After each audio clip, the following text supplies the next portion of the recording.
تبارك الذي نزل الفرقان على عبده ليكون للعالمين نذيرا۔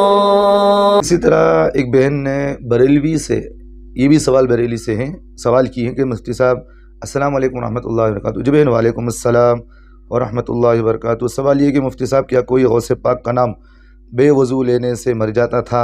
تو اس کے بعد حضور اکرم صلی اللہ علیہ وسلم نے فرمایا کہ عبد القادر میری امت پر رحم کرو، پھر معاملہ ختم ہو گیا۔ کہ یہ بات قرآن حدیث کے مطابق صحیح ہے؟ جواب دے، بڑی مہربانی ہوگی۔ جی بہن، یہ میں نے جو آپ نے جو میرے سوال پوچھا ہے، میں نے بھی یہ بیان سوشل میڈیا پر سنا ہے۔ ان کی بڑی برکتیں، غوث پاک کا حال یہ تھا کہ غوث پاک کا نام کوئی بے وضو لیتا تھا تو وہ مر جاتا تھا۔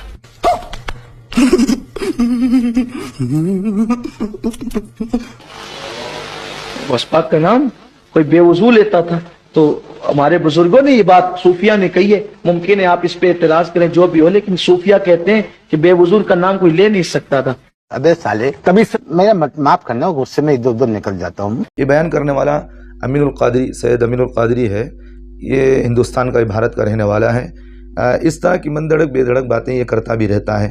یہ بندے کے بہت سارے ایسی کلپ ہیں جو نکال کر سوشل میڈیا پر ایک مزاحیہ الفاظ میں استعمال کرتے ہیں، یعنی کامیڈی بنا دی اس کو، لوگ اس کی کلپوں کو نکالتے ہیں اور کامیڈی بنا کر اس کو استعمال کرتے ہیں۔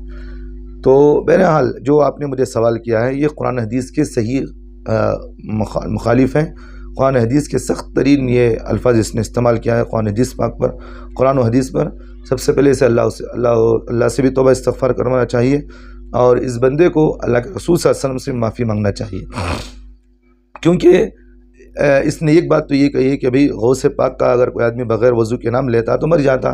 حالانکہ ہمارا اہل سنت والجماعت احناف دیوبند کا اس بات کا ہمارا عقیدہ ہے کہ اللہ کے بعد اگر کسی کا مرتبہ ہے، مقام ہے، تو اللہ کے رسول صلی اللہ علیہ وسلم کا ہے، غوث پاک کا نہیں ہے۔ اور اللہ کے رسول کے بعد دیگر انبیاء کا ہے، اس کے بعد صحابہ کا ہے۔ بات سمجھ میں آ رہی ہے بات؟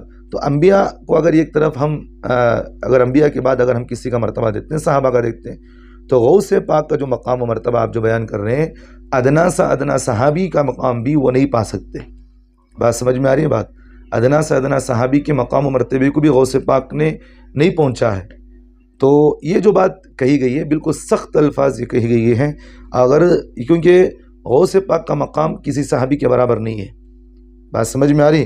تو یہ بات کہی گئی بھی غوث پاک کا نام لینا تو مر جاتا، گویا کہ آپ یہ کہہ رہے ہیں کہ الیاذ باللہ ثم اعوذ باللہ، اس بندے کو آپ تو اللہ کے مقام کو دے رہے ہیں کہ جو آدمی اللہ کے خلاف کھڑے ہوگا تو مر جائے گا، جو آدمی اللہ کی بے ادبی کرے گا مر جائے گا۔ یہ تو اللہ کا، یہ تو مقام اللہ کا ہے، آپ کسی ولی کو دے رہے ہیں، تو یہ بالکل شرکی عقیدہ ہے۔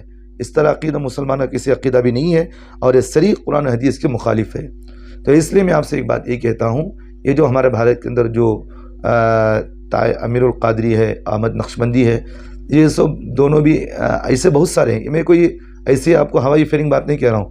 ایک ان کا ایک مدرسہ ادارہ ہے دارالعلوم غوثیہ، اس ادارے سے ان کے سلسلے میں ایک فتویٰ بھی نکلا ہے کہ کہتے ہیں کہ بھئی سید احمد نقشبندی ہے، اسی طرح امین القادری ہے، اس طرح کہ انہوں نے 4-5 علماء کے نام لیے ہیں۔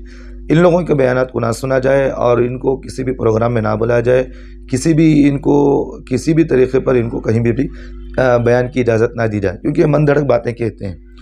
اور دوسری بات، اس نے یہ بات یہ بھی کہی ہے کہ بھئی اللہ کے رسول صلی اللہ علیہ وسلم نے پھر غوث پاک کے خواب میں آ کر کہا کہ بھئی غوث پاک سے کہا کہ آپ میری امت پر رحم فرمائیے، کیونکہ آپ کا نام لے کر بغیر وضو کر لینے سے انتقال ہو رہے، تو آپ رحم فرمائیے میری امت پر۔ پھر حضرت عبد القادر جیلانی رحمۃ اللہ علیہ نے رحم کا معاملہ فرمایا، تو یہ چیز ختم ہو گئی۔ تو ایک بات یہاں نقطے کی بات یہ بھی معلوم ہوتی ہے کہ اس بندے نے اللہ کے رسول صلی اللہ علیہ وسلم پر سخت ترین الفاظ سے جھوٹ باندھا ہے۔ صحیح بخاری کی روایت ہے، کتاب العلم کے اندر یہ بات لکھی ہوئی ہے، اللہ کے رسول صلی اللہ علیہ وسلم نے فرمایا من کذب علی متعمدا فلیتبوأ مقعدہ من النار، جو آدمی مجھ پر جھوٹی بات باندھتا ہے وہ آدمی اپنا ٹھکانہ جہنم میں بنا لے۔ تو یہ آدمی کا عمل ایسا ہے کہ جہنم میں لے جانے والا عمل ہے اس کے لیے۔ تو اللہ کے رسول پر اس نے بھی جھوٹ باندھا ہے۔ اور دوسری ایک حدیث میں اللہ کے رسول صلی اللہ علیہ وسلم نے فرمایا آدمی کے جھوٹا ہونے کے لیے، کذاب ہونے کے لیے اتنا ہی بس باقی ہے کہ وہ ہر سنی سنائی بات لوگوں کے سامنے بیان کرنا پھر رہے، لوگوں کے سامنے بیان کرتا ہوا پھرے۔